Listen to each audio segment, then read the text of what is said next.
Pakistan maritime security agency کے D G rear admiral Fawad Amin کا دورہ Gwadar. D G P M S نے ماہی گیر رہنماؤں، فش فیکٹری مالکان اور محکمہ فشری کے افسران سے ملاقات کی۔ ملاقات میں ڈی جی ترقیات اور ڈپٹی کمشنر گوادر بھی موجود تھے۔ ریئر ایڈمرل فواد امین کا کہنا تھا، سمندر میں 200 نیٹیکل میل کے بعد بین الاقوامی حدود شروع ہو جاتا ہے۔ اپنے ملکی سمندری حدود میں کسی بھی بین الاقوامی آبی جہاز، لانچ یا ٹرالرز کو غیر قانونی داخل ہونے نہیں دیں گے۔ 12 نیٹیکل میل سے کم حدود پر محکمہ فشری کا دائرہ اختیار ہوتا ہے۔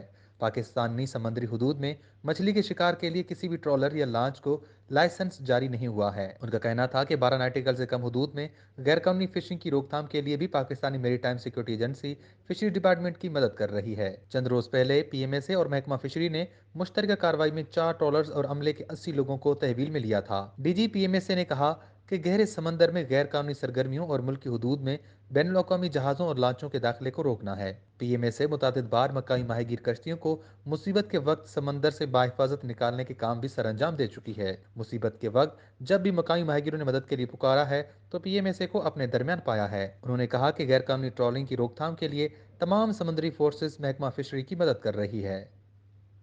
وش نیوز گوادر۔